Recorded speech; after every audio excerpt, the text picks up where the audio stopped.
Hey, welcome to another episode of the Fit for Purpose podcast. My name is Brandon. This is my co-host, Jacob. Yeah, welcome guys. In today's episode, we talk all about group fitness classes and the things that you should look out for. Brandon and I are both experienced with coaching these classes early in our careers, and we share some caveats with you guys of things to be mindful of when looking to jump into some of these classes.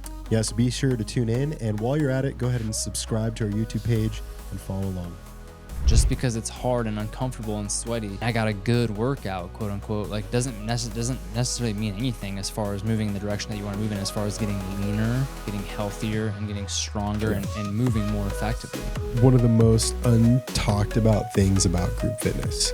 You could be in a group setting for a year with the same people, and a good majority of those people wouldn't look a single bit different.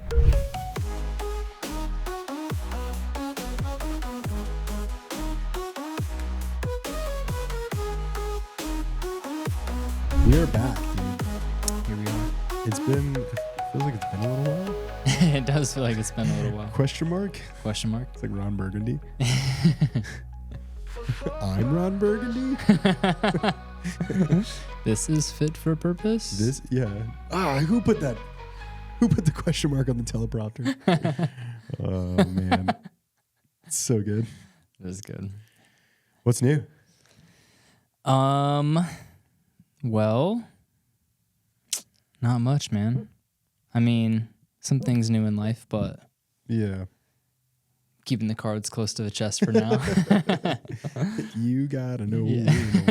You did a little maybe too personal. Yeah. Yeah. No, things are Exciting good. stuff. Yeah, exciting stuff. Things are good. Gym is going good, dude. We just hit 3 years at Fox Fitness. Let's freaking go, dude. Yeah, like 4 days ago. What a celebration. Fox Fitness has been open for 3 years.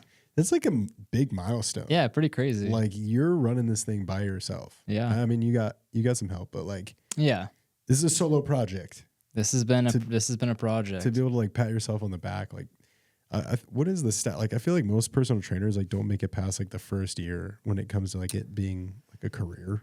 Yeah, I mean, most businesses in general Yeah. don't make it to that 3 year mark. Yeah. But yeah, man, I'm excited, and you know, we just have had consistent growth, and yeah, we're in a good spot, and it just feels like momentum is flowing well, and it's exciting, dude. It's cool. That's awesome. It's been very cool to see. Yeah, just the community grow slowly, and just, you know, like the characteristic that the gym takes on, you know, because like when I first got in here, it was just like a vision, you know, obviously I had to put it together, and then you start getting a few people in, and then more people in, and it just kind of like it takes on a shape. It's like you know, it's a coagulation of like all of the people and things that happen here at the gym, and it starts to like take a shape and an energy, and you know, my goal is to steer that in the direction that I want it to be in, but it also kind of takes on its own, you know, its own life force. Yeah. Yeah, it's pretty cool. Oh, that's cool. It's like each body represented in here is Fox Fitness. Yes. Yeah.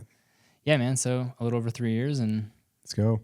I'm enjoying it. Been still busy, and you know, coaching a lot and doing a lot, you know, with the podcast and other things. But like, yeah, I love doing this. The only thing that ever holds me back from wanting to coach or show up at the gym, to do my own training, to, you know, meet and educate my coaches, and, you know, all of the things, do the podcast. The only thing that ever holds me back from that is like my own ability to have enough energy, Sure. you know? So as long as I'm mindful about taking care of myself, getting enough sleep, and not over exerting, not doing too much, not putting out too much energy, which sometimes I do, then I'm always like fired up to do it. Yeah. So I just got to make sure I'm mindful of that. Absolutely.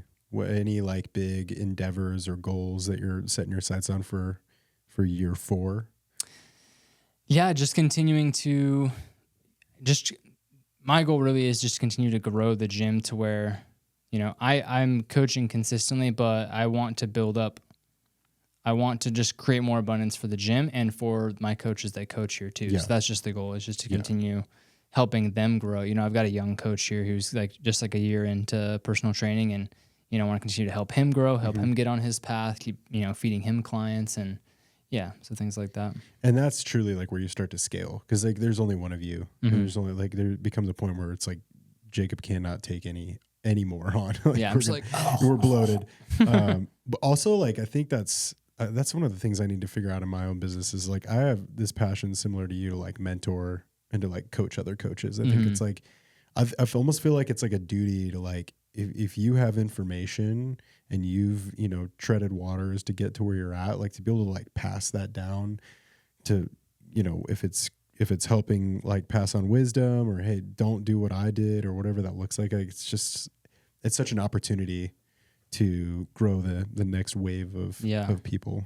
And I think it's such in an ideal world, like I always have a mentor who's like pouring into me, and I always have someone that I'm trying to pour into too. Absolutely. Like that's an ideal situation. Like I would love to always have someone who I'm meeting with on a fairly regular basis who I can like look up to and is mentoring me and, helping me get to that next level. And then obviously having that on the step down too, where like I'm looking at someone who's maybe 10 years behind me and like trying to help them kind of work their way up too. I think that's so healthy. I mean, that's like how we all started. It was like we had someone that was like that had gone before us that was showing us the ropes and that sort of thing. And, like I know I wouldn't be where I'm at today without those folks and guys like yourself that I've just like come in contact with along my short coaching journey that I've been on. And even just in my career that I was in before getting into coaching, it's like the only way that I got there was through the people who'd gone before me and then through reps and experience. Like, so. And it's cool how things fall into place, like obviously we can use agency and determination and our intelligence to make things happen, to, work hard and plan and execute and make things happen. But there's this other half of the equation that's like, we can't control, we can't control everything. No. And sometimes things work out, sometimes they don't. And sometimes like the unexpected happens and in a negative way. And sometimes unexpected happens in a positive way too, where like things just kind of fall into place and you find yourself in a situation that you weren't expecting. And sometimes that's like in a really positive way too, where you find yourself in, a position or your life took you in a direction that you weren't quite expecting or that wasn't your plan. But, like it's all kind of, it's divinely guided, but also you have your co-creative abilities to, join in that too. But it's cool. Yeah. You have like autonomy to like create the reality that you want for sure. Yeah. You got to take those steps, but then like part of the equation, it seems to me like part of the equation is too like, okay, I'm going to put myself out there and I'm going to start this project and I'm going to pursue finding a space to open a gym. And then I'm going to do my best to put that together. And then I'm going to start, reaching out to people. But like ultimately you can't control like who decides to walk in the door or, what happens with all sorts of different things. But, it's interesting how if you kind of take those steps forward, a lot of times the universe will meet you halfway in a sense. And like, unforeseen things happen. And there is something really powerful about that. Like you create something and then people like receive that. You know what I mean? Like I'm sure you felt that just even walking in your space on that celebratory day of like I built this. That feels good, one, in the sense, but it feels even better that people receive it well. Like I know for me, like Crown Performance would not exist like without the people that trust me, that believe in me, that pay me as clients, honestly, and that just like are on mission with my mission. Like Crown Performance doesn't exist without those people. Like it's just an idea at that point. Yeah. So it feels so like reassuring, and man, there's just so much gratitude when you're like, holy crap, like people like this, people want this. Like it just, like you were saying, like to have that drive and fire. It's like, that's what, for me, that's what motivates me is like that there's people on the other side of the product that I'm offering that say, hey, this works for me. This has changed my life. Like this.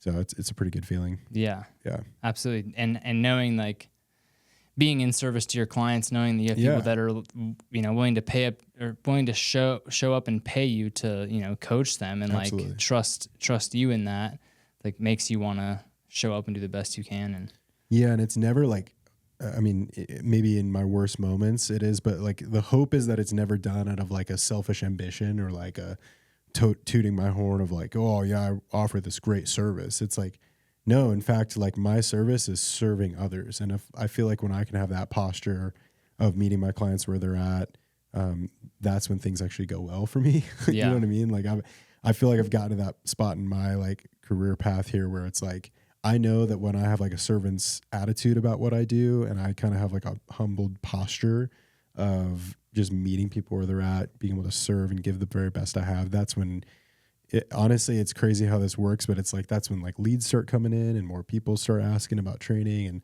like, it's quite the experience. But yeah, it's funny when we try to like grind and do things for ourselves and out of like maybe that selfish nature. It's funny how things like don't work out and you're almost like left frustrated. Yeah. And I think, that.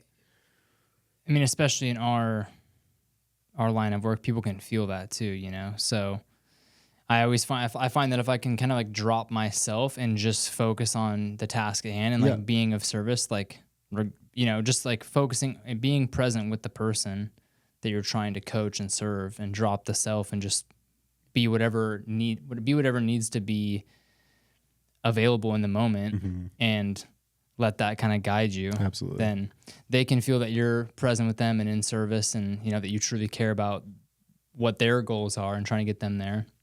Then, yeah, I mean, I've been coaching for over 10 years now, and that's the way that I've retained clients is, you know, creating relationships, but then just genuinely caring. Absolutely. And that's, it sounds like it should be kind of a low bar, but it's interesting that is something that like a lot of my clients have said to me is why they work out with me and then they've stuck with me, is like, oh, I can just tell that you genuinely care. Yeah. It's like, all right, well, yeah, I do. And because like personal trainers are a dime a dozen, but like that's true, there are. But it's the relational equity that you're able to build with people that keeps them coming through these doors. Yeah. Yeah. Yeah, man. Cool. Well, I'm going to jump into... yeah, let's do it. I didn't even ask you what's going on with you. We were just talking about me and all my amazing accomplishments. We're prepping for like a big move. My family and I we bought a house. Exciting news. Not your first. Not our first, but yeah, just felt you like... You guys are freaking dealing real estate left and right. You guys are moguls. If only, bro. You guys are real estate moguls. You ever seen that guy that like... Because there's like this trend where you get like the clickbaity, like, you know, real estate mogul guy. And it's like, yeah, if you want to make the first $1 million, you just buy this property and then you sell this and you flip it and buy two property. You know what I mean? But there's like the guy that just do this. There's like the funny looking dude that always like makes fun of him. And he's like, well, why would you stop at 2? He's like, if you can buy 2, you might as well buy 5. If you can buy 5, you might as well buy 10. Like, he just starts spitballing. It's so funny, dude. I used to get those ads. It was a guy just would pop on the screen. He's like, why don't you own an apartment complex? Yeah.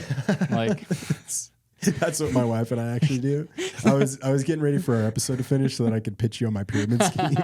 It's like, seriously, why don't you own an apartment complex? Like, I'm working on it, I guess. I don't know. Yeah. No, this is a family home, and we're just making a move that feels right for our family, and we're excited. So that's kind of the big endeavor right now. Nice. But it's kind of crazy because I've never done a move where my business was attached to it. So like my gym is in my garage and all my clients come to my home to see me. And so that's been, I don't know, it kind of left me a little anxiety ridden over the last like few months as we're processing this. But we're excited because like it's gonna help us like have some funds to like really do the space up nice. And I mean, ultimately, it's like you want to create the best environment for your people. So this is, you know, when we first built our garage gym now, it's a great space, but it was just like pieced together over the years. Mm-hmm. And this will be like, no, let's get some like fresh paint on the walls and good AC unit and like some good lighting. And you'll be able to have that vision and then put it together versus kind of like one thing at a time happening. Exactly. So yeah, we're excited. That's kind of the biggest thing in our horizon currently. Nice, man. Yeah. Congrats. Thank you. That's awesome. Yeah. Yeah, we're pumped. Cool, man. All right. We're talking about group fitness today. we're hating on... I was just kidding. We're not. Well, I was just thinking it could be beneficial to discuss the limitations for sure and the risks of joining any sort of group workout class. Yeah. I mean, here at Fox Fitness, I do what we call semi-private workouts, where we cap it like 6 to 8 people to one coach, you know? So it is quote unquote like a group fitness class, but just keep the numbers small enough so that we can do, strength training with barbells and making sure everyone's getting really good coaching, and we can assign even individuated warm-ups and things like that for people that have specific issues. That way everyone is getting a decent level of coaching and we're keeping that risk down, Yeah. I think when we start to get concerned is when we're looking at, some of these classes that are pushing 15, 20, 25, 30 people in one group to one coach. Yep. And, just the culture around that and, the nature of what that could possibly bring for someone who's, just looking to get in shape and is maybe not that experienced with working out. Yeah, I think there's a lot to love about group fitness. I think just number one, the accountability from community. I think it's huge. It's if I know that there's 5 people who I've built relationships with who are going to be at this 6 a.m. class and I snooze through my alarm, the hope is that you've built a relational equity with these people that they're going to be texting you where we were at, you know what I mean? There's some draw there because there's, even having a set scheduled time that you can go to. I mean, we see that with our own personal training clients. I get told that all the time. I have a set time, it's in my calendar. I'm going to go do it because I know if I don't have this, I'm not going to do it. So I think that's a huge benefit. I think it's accessible. I mean, they pop up on every freaking corner these days of just the next thing. So it's really accessible, and it creates a different level of, I get to walk into this space and kind of shut my thinking off and just do the work that's on the board. So all good things, but I think it's important to kind of dive into some of the nuances because we know with training, everybody is different. It's unique. Our body tells a story. Everybody's got aches and pains or maybe past injuries or different needs when they walk into a gym. And so I don't know that those are some of the things that maybe group fitness doesn't do well as meeting those specific needs. So let's dive in. Yeah. And where do you want to start with this? I mean, do you want to start with, I'll say this too before we even jump in more. I agree. Something is always better than just I'm just not going to do anything. Right? It's better if you to go to a group class and just be really mindful and don't overdo it and don't, try not to hurt yourself than to not work out. Yeah. There are just, limitations. It can get dangerous, the things to look out for, things to, pay attention to. And, and again, like we were talking about with personal trainers, there, can be a dime a dozen coaches to look out for, people that are pushing people beyond their limits and things like that. So again, it's always a good, better, best conversation. Exactly. Yeah. It's we're not saying you should never do this or, hating on anything. It's just really good to know, especially if you're newer to working out and you're trying to get in shape and you're not very experienced with lifting weights and things like that.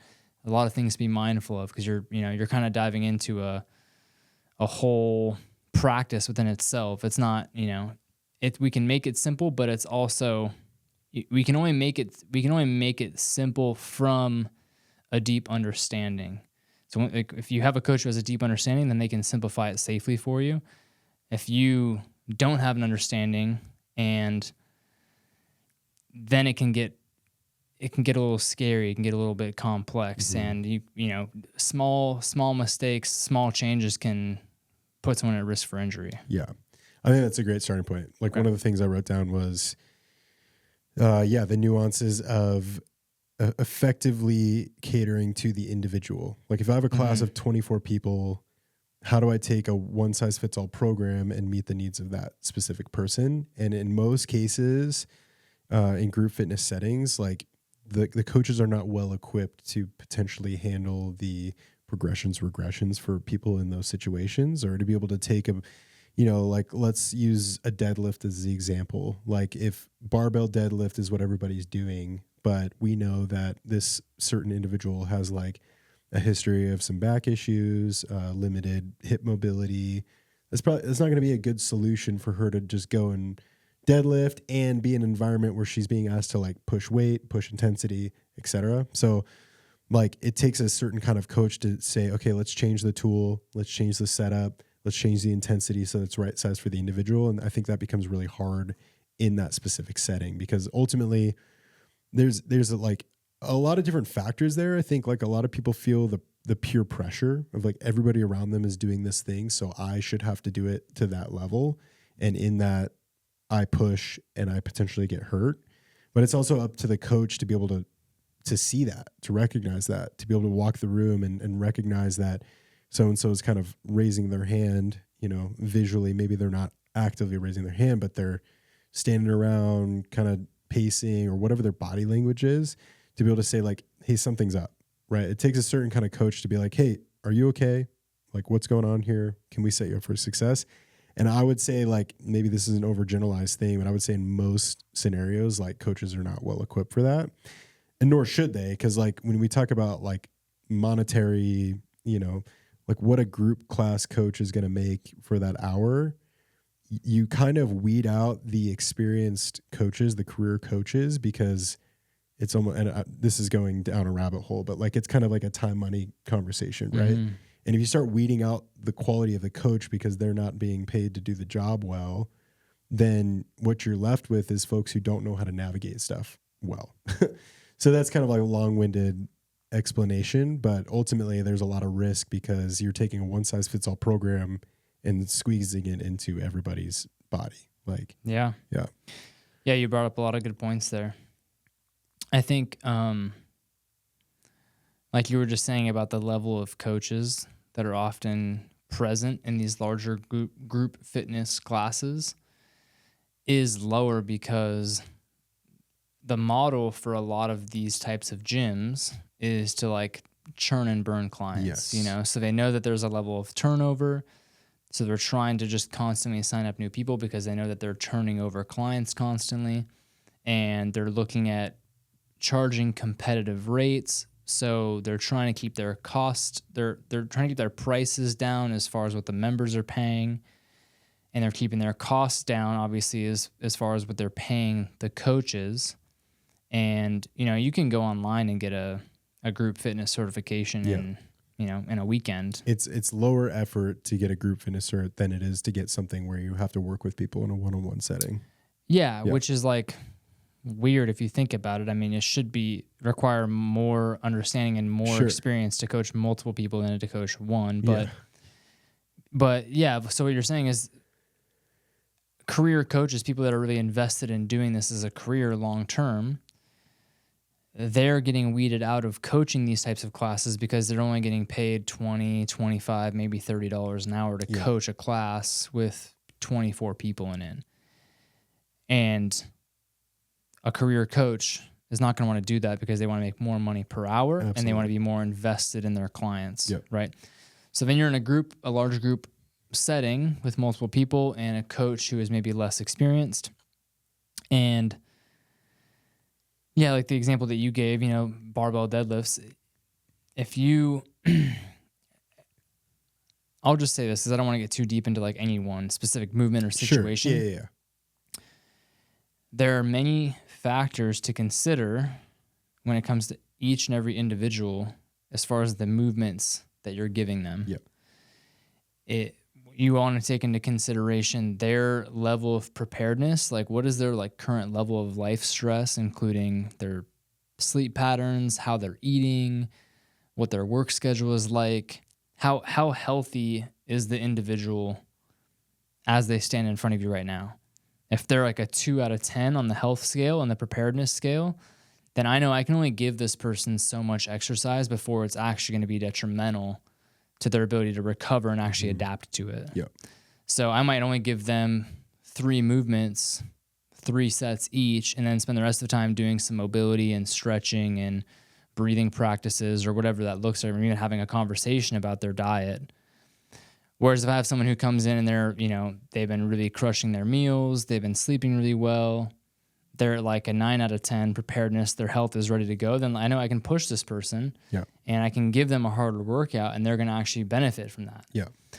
So we don't take into consideration any of that when it comes to something like a group fitness class, right? And then maybe you can talk a little bit about like, not only we're looking at their preparedness and a sense of their like health and stress levels, but also their experience in lifting weights and being in a gym. Yeah, like when you were kind of explaining that, like where my brain went was like, if I'm working in a one-on-one setting, like using barbell deadlifts as the example, like, well, maybe it could be cool to take 30 minutes of our session and actually teach you how to properly do that. It might literally Yeah, take half an right. hour. But like if I'm in a group setting, typically it's about getting the person the win in the hour. And what that looks like, if I'm the coach, is I'm going to give you a modified version of that movement that you can do pain-free, that you can do successfully, that we can load and manage symptoms or whatever that looks like. And it may be that you never get to that movement that you probably could do if we just spent a little bit more time, but it's all about go, go, go, go, go. You know what I'm saying? So like in that, and then related to what you were asking me to explain is like the other aspect of that is, yeah, what is their experience level? Because I need to like sit down and be able to have a conversation with them. Like maybe this is a first time weightlifter. And I've got 25 other people over here that are doing their workout. How much time can I actually spend with this person to have a conversation, learn their medical history, learn their injury history, learn their fitness background, and then take all of that, compile all of that, and process it into, now we're going to do this movement, and here's why. Like that's a lot. Like it probably even sounds stressful as I'm explaining that. So it takes a certain level of coach. And then the other aspect is the warm up. Like that, one of the things I wrote down in preparation for this is like, any group fitness class is going to have a very generalized warm up. And ultimately the warm up is not something that you're going to like, it's not going to like make or break the workout per se, but it would if we're not properly preparing the tissue in cases where someone has like a limitation. Like if I have a nasty bout of tennis elbow and I know the workout has like pull-ups, it has single arm rows, it has Turkish get-ups or farmer carries where I'm squeezing the crap out of a kettlebell, and I don't do anything in the warm-up to like work on that tendon health, that's going to be a problem, and it's going to continue being a problem until I focus in on it. So usually in a group fitness setting, like you very generalized warm-up. We're doing, some like stretching Spider-Man reaches. We're doing like cobras, we're doing bird dogs, we're doing like stuff that like as I explain the movement, everybody in the gym can do at the same time. And so again, you're not right sizing the warm up, and then you're not right sizing the workout. And in some cases that could be a recipe for a disaster where someone like gets injured or has this nagging thing that then forces them into lack of consistency, right? Like you see these people that get flare ups because the body's not being taken care of. And then you stop seeing their face in the gym, and you see them maybe in like 3 weeks. You're like, where you been? Oh, I was resting my back. Like, just kind of, it's like, if we were working one-on-one, that wouldn't even be the case. You know what I'm saying? Yeah. And people end up falling through the cracks. Yes. And, maybe they're trying to fly under the radar, or they fall through the cracks and it just doesn't get seen, and they can't be taken care of the way they need to be taken care of because there's just too much going on. And then, they lose consistency and they end up just not coming back. And that's like the turnover that's expected with a lot of these fitness gym models, Yeah. As far as the warm up goes, it's going to be, and not that like any of those things are bad things to do. Like they're going to give you things that everyone can do, and that are generally good things to do, especially if you spend most of your day sitting. But what I find personally with my private clients is where the sessions differ the most is actually that first 15 to 20 minutes. I agree.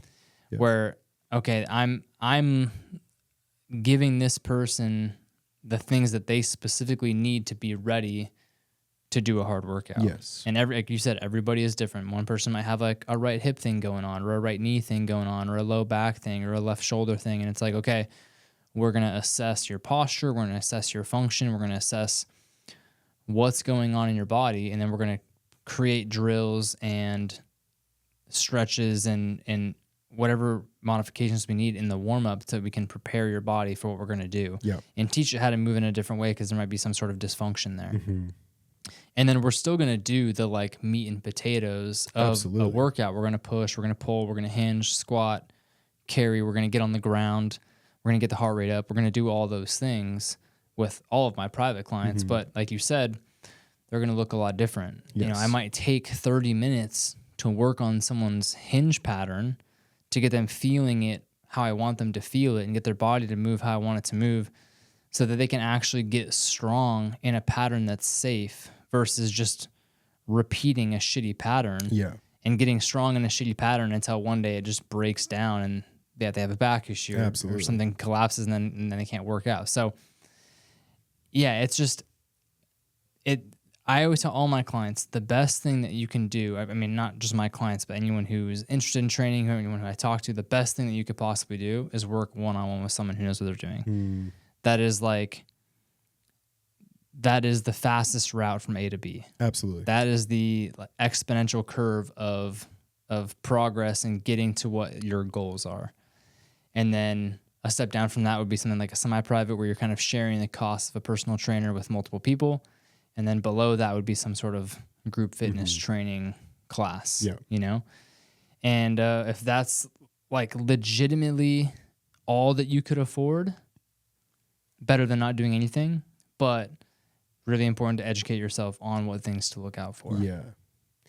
Yeah, and in terms of a warm-up, this is a little caveat. Like, you know, the warm-up is, again, it's not going to make or break your workout per se. Like, ultimately, it's not like just because we did this internal rotation drill this one time, like all of a sudden your internal rotation in your hip is like magically better. Magical, dude. Because like ultimately a lot of what are, you know, different like the resistances or capabilities that we have in our body, a lot of that is like neural dysfunction. So ultimately your warm up is about, can I give you more access so that, like you said, the meat and potatoes of the strength training session is what creates the adaptation long term. It's like, I'm going to do this. I'm going to take 5 to 10 minutes to focus in on your hip internal rotation, because I know that if we give you more access during the training session, then we get you under a barbell or a goblet squat, that squat is going to look and feel so much better. And then that's actually what's going to create the like, now you can train the correct pattern. Exactly. So like just a little like long-winded caveat, but I feel like that's important for people to understand, because it's not like all of a sudden magically, if you have dysfunction, that because you took 10 minutes out of your one workout a week, like that's going to get better. Yeah. It's just that, no, I'm going to improve it in the moment. Then you're going to go do the thing that's going to improve it if you do it over and over and over again. So, yeah, I mean, a really well intentioned and well coached and well placed drill as like an activator, or just the drill to an activity to do right before, like your deadlift or your hinge or your squat or your lunge. If you know what you're doing and know what adaptation you're trying to create, like if I get your right glute med to fire in the right way before you do your set of squats, it's gonna like completely change your pattern in your squat. And then we're with that squat, we're ingraining that pattern, that correct pattern into the system. Yeah. This is a really like low-hanging thing related to the group fitness stuff, but like one of the things that I think is potentially a negative is like there's only capacity for X amount of people in a room, and then you have like a schedule of classes, right? But if I'm someone who like has to get to work at 7 a.m. and Monday through Friday 5 a.m. is booked out, like what am I going to do? Like I think that's one of the faults is the scheduling system, because you kind of limit how many people can get access to that specific spot, and it leads to like inconsistency issues and things like that. So yeah, that's kind of not a ton to elaborate on there, but ultimately it's like, I mean, you're kind of locked into whatever's available. Exactly. I think one of the kind of referring back to just the limitations of coaching within the group fitness classes is the time frame too, which we kind of touched on with like the deadlift example, but if you have, typically how these group classes work is you're either at a station for a certain amount of time, or you're like rotating stations on a clock.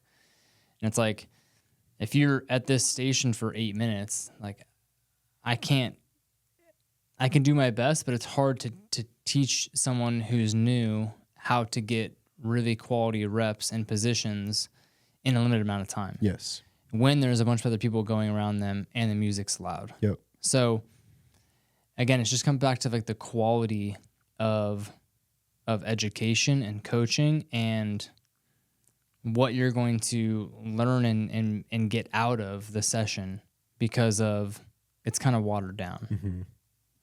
Yeah. And I think in that too, related to the time constraint, you even get like plateaus.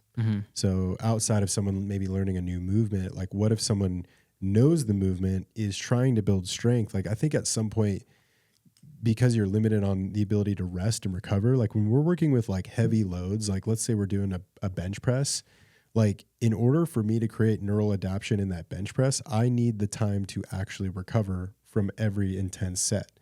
But if I have 8 minutes on a clock and you're asking me to do 4 sets or whatever that looks like, I'm potentially not getting enough rest between if it's supersetted with another movement, if I'm exchanging weight plates on the bar, if I'm working in with a partner, like you're going to be limited on time. And I just think you get to this point where your strength is limited because the time is limited. Yeah. Yeah. You don't have the time to load the bar. Yeah.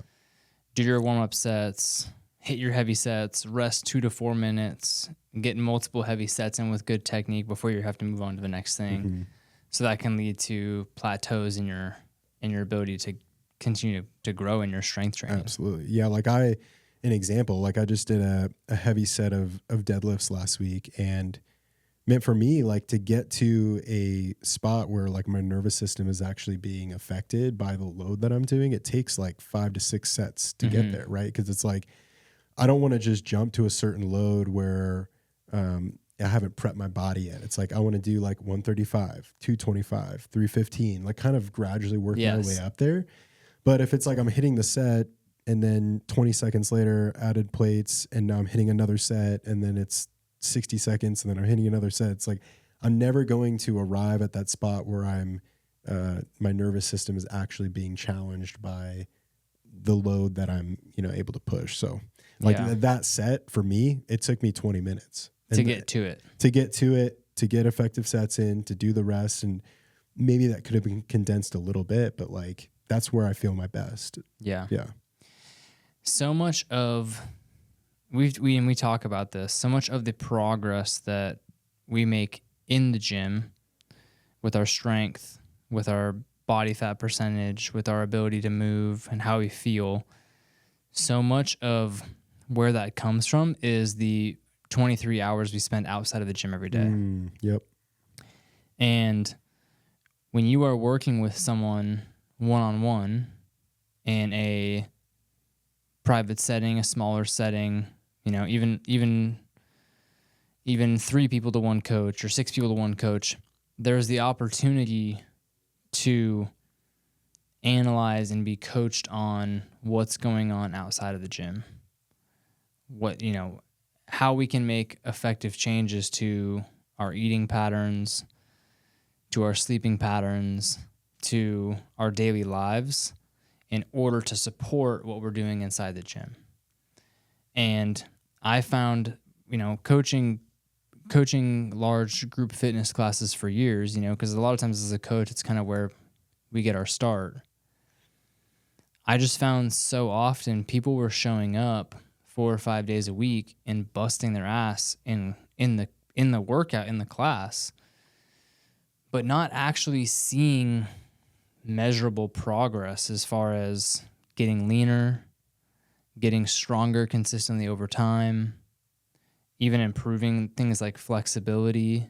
Like it just seemed like people would come back in week after week with the same issues. Yes. With the same, inability to move through their shoulders at the same body fat percentage. I think it's like one of the most untalked about things about group fitness is that you could be in a group setting for a year with the same people, and a good majority of those people wouldn't look a single bit different. And it's like you're saying, not to cut you off, but I just say that and I resonate with what you're saying because I've seen it like firsthand. Yes. Yeah. Yeah. And it's like, okay, so obviously we're running into limitations with the quality of the workout, right? Like we've talked about the quality of the execution, the quality of the coaching, the amount of time that people have to do things well so we can progress in our strength training. The other thing is like I was just saying, the education piece, the ability to like connect with someone one-on-one and talk about like, this is what I'm eating, this is what my daily patterns look like, this is how I'm sleeping, and really like figure those things out and nail them down and get on a plan to be held accountable to making consistent progress over time. Because if I'm working with someone one-on-one and it's been 6 months and they're not making progress, it's like, okay, like we're not working out today. We need to just sit down and have a conversation about what's going on, you know? So you're held accountable to actually going in the direction that you're trying to go. It's actually moving toward your goal. I feel like a lot of times with these group fitness classes, it's kind of a box that we're checking off, but it's not actually guiding us toward our goals, toward the direction that we're trying to go. And part of that, like we were just talking about, is the limitations of the workout itself. But the other part of it is this lack of accountability in those details and the ability to like spend time actually analyzing those things. Yeah, it's almost like folks get like tunnel vision onto like siloing the workouts as the thing that we're going to point the finger at that's not helping us get results. And like you said, it's like we block out the other 23 hours in the day, every day of the week, of the decisions that we're making, the habits that we're doing. That was one of the things that like I feel like helped me stand apart in the gym that I worked at when I was doing group fitness, is that even if it was just a moment of conversation, 30 seconds, a minute, sometimes longer, I always tried to make a point to like, find the person that was maybe struggling in the workout, or someone would approach me and ask a question. And it was always my goal to like meet them with that stuff, because they would ask me like, oh, something simple is like, I want to improve on my bench. And I would say, well, like, let me help explain how that's going to happen. And if this is the setting that you continue to choose to strength train in, we can make it happen. That's fine. But here's some of the other things I want you to focus on during the week. Or someone's like, oh man, I'm really struggling with this like achy shoulder that I've had for the last 6 months. It's like, okay, well, let's look at that. Like, first off, I've got 5 minutes till this next like class starts. Here's a foam roller. Let me show you a few exercises. It's like making the point, and maybe this is more to the coaches, if there's any that are listening to this, to say like, that's your role. Like, step into that, because that's how you make that group fitness experience better, is that you take the time to highlight those things. But yeah, I mean, you see it's almost like the cortisol junkies, right? Like it creates this attitude of, I made all these bad decisions throughout the week, so now I'm going to come in this group session and I'm going to slave away. And I'm going to like, that's kind of changing conversation here. But like, Yeah. you see that, because I've seen it over and over and over. You see that people look the exact same. They're talking about the same injuries, the same ailments, the same habits, the same lack of sleep. You see it over and over again.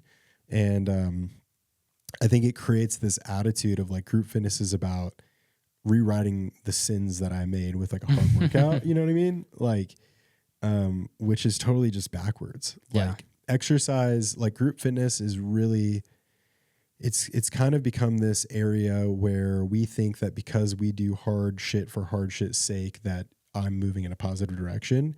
I just want to clearly tell people, like, just because something was hard does not mean that it effectively led you closer to your goals.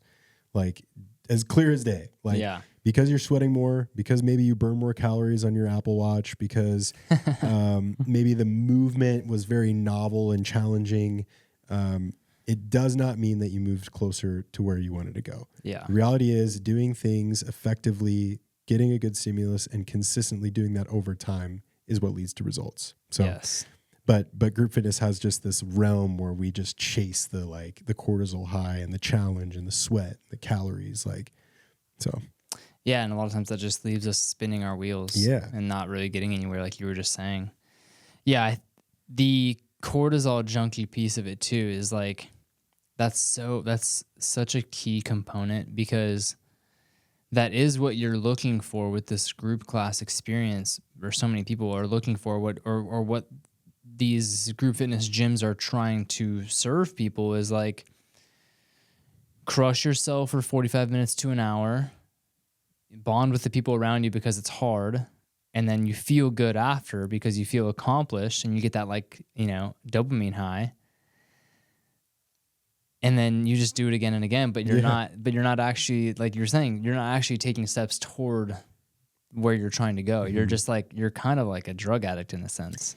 Dude, it's a great way to put it. You know what I mean? You leave people in this like chaotic realm of like, well, I guess I'm not getting results, but I like it. And this is all I know. So I'm going to keep falling back on it. Like, yeah, I mean, I've had people who like, I have an online program that I offer and it's like a monthly recurring like type thing. But the goal in that is that I can give you the work that if you do this effectively and you lean into the coaching that I'm providing, like you're going to get results. But I have so many people that because it's work they have to do on their own, they'll like leave that to go back to the group fitness thing because that's what they know. That's what they feel comfortable in. Even though that didn't effectively get me results, I felt like I was doing more work when I was there. So I'm just going to keep doing that. Yeah. And it's also, there's another piece of that too. But so the group and and the style of these workouts oftentimes with the group fitness is that like higher paced, high intensity work where it's dense and people are getting heart rate up really high. They're doing a lot of reps, a lot of strength work in a short amount of time. It's very cortisol driven. It's like a very stressful state. And just again, like you were saying, just because it's hard and uncomfortable and sweaty and I got a good workout, quote unquote, like doesn't necessarily mean anything as far as moving in the direction that you want to move in, as far as getting leaner, getting healthier and getting stronger and moving more effectively. Right. And then like you were just saying too, with this other piece is there's like you were talking about with your online program, of people not wanting to, follow this program on their own, but wanting to just kind of be in a group class.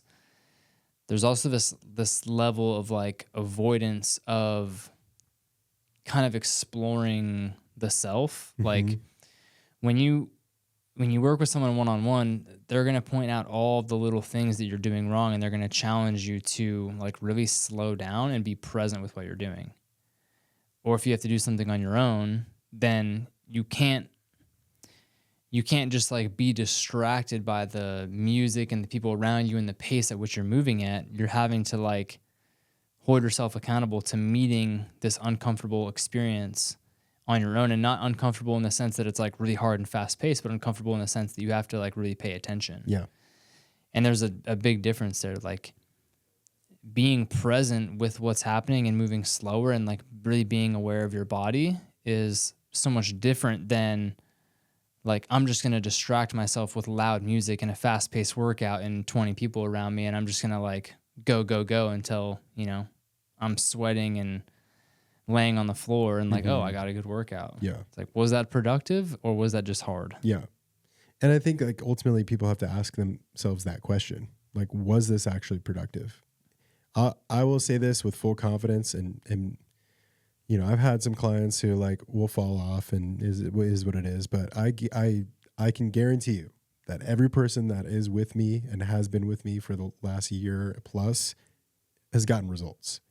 And it's because they've had, and this is not tooting my horn, it's just that they've had clear direction, they've had guidance, they've had accountability, they've had an appointed time to show up, and they've had work that is clearly designed to put them on a trajectory. You cannot say the same thing about a group fitness class. Like you will have the diamonds in the rough that, they kick ass. They're PRing, they're hitting their things, but it's so much more like far and few in which you see that. Yeah. Yeah. And that typically doesn't last long term. Yeah. A lot of times that's someone who's new, who in that first 6 months sees a lot of progress. Yeah. Yeah. But then like you were saying. Well, yeah, it's almost like that person will then get to that status and they're like, well, I'm hungry for something different.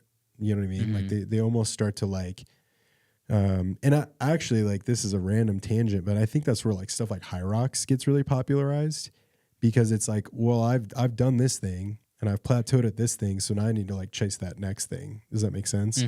But I think like that curiosity that you're maybe feeling when you're plateauing is like, well, maybe you just need to find the thing that's actually going to continue allowing you to progress. Yeah. Yeah. For sure. And I think always it's important to ask the question, like, why? Why am I doing this? And what are my goals? If you are just wanting to be at a healthy body weight and be pain free and be able to like get through your life and function well and, get down on the floor without pain and hang out with your grandkids, like, you may not need to go join a fitness class, a group fitness class, where it's gonna like have you jumping up and down and like like jumping on boxes and freaking doing all sorts of like fast paced, overhead kettlebell work and like, weird stuff that's like really risky for you. You might be better off just like finding someone to work with once or twice a week that can give you some home exercises to do and just work on your like mobility and, but it just depends on what level you're trying to get to. Yeah. That is one of the things I always find funny with the group fitness stuff is the skill is really intense. You know what I'm saying? It can be, like, yeah. Like sometimes, like, That's an issue. I think about like a CrossFit class. Like, dude, there's people that like dedicate their entire lives to learning the skill of barbell movements, like snatches, cleans, etc. And CrossFit is a realm where day one of that class, they're asking you to do that. And it might be with a PVC pipe, but eventually they're going to graduate you. Like it just seems kind of wild that like instead you could like hand them a dumbbell and do some goblet squats, do some single arm rows, do some, split kneeling overhead press. That's like a much lower level skill, but gonna get a way more effective return on the investment than like something that, I don't know. I'd always just like, I do think a lot of these group fitness classes, they chase novelty, like novelty and intensity. So, I mean, we already hit on the intensity piece, but novelty also in the sense of like, I want you to do a movement well. And if the skill of that movement is really intense, then you're not going to be able to do that very well until you've gotten to the point where you've put in enough reps that now you're figuring it out. Yeah, it's again with that model of the group fitness class where they know that there's turnover, they're churning, it's churn and burn, like they're getting people in, and they know that there's turnover, people are going to be falling off. How they're trying to keep people engaged is partially like we were talking about that cortisol driven workout where people are like just busting ass feeling like they got a good workout, but then it's also some level of novelty. We got to give them something new, so that it's exciting. It's like workout ADHD. Yeah, it's like entertaining. Yeah. It's fun. It's like, okay, that we have to be really careful about combining any sort of novelty or high skill exercise with pace under time constraints. Like that's just a recipe for injury. Yeah, dude. Not and again, if that's what you want to do, then do it. Like it's not a bad thing. It's just if you are trying to get from point A to point B and you have goals, you have to analyze like what is actually going to get me there. If you are basically if you want to get stronger, get leaner, do so quickly and do so without getting injured, that's not the best route to do it, to get it. Like that's not the quickest, most efficient way to get where you're trying to go.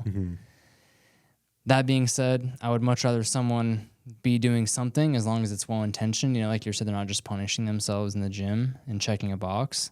I'd rather someone do something than nothing. So Yep. I think that's a great point to like cap the whole conversation on, because ultimately it's do something consistently, enjoy what you're doing. I mean, if being around those people in your group class, like it invigorates you to see their faces, it keeps you accountable. Maybe you like the coach, maybe you like the environment. Like the win is that you can keep showing up at the end of the day. So that when we talk about good, better, best, the best thing is that you enjoy it. And so, because that's going to allow you to consistently keep hacking away at it. But ultimately, I think anyone who really takes group fitness seriously is going to hit a point where they're going to plateau and they're going to be looking for a different outlet. So yeah, for sure. I think that's a good point. If you're having fun and you're mindful about just staying within your limits and not letting yourself get injured, and you have some context and awareness about what you're doing, and you're not just kind of like outsourcing all of your power to the coach or to the workout that's on the board, and you're actually, being mindful about kind of how you're showing up and what you're doing, I think it can be fantastic. Yeah. But just definitely some caveats to be aware of. And if you are really wanting to take yourself to the next level and be held accountable to your goals, like we always talk about, I think that one-on-one training is the best route for that. Then be sure to email Jacob at Fox Fitness. then yeah, go ahead and just sign up for my my newsletter. There it is. Oh, it's good. Yeah, man. Cool. Anything else you want to share? Yeah. All right. Whatever you guys choose to do, get out there, have fun, get fit, do it with intention, and do it with purpose. Come on now. Let's go. That's great.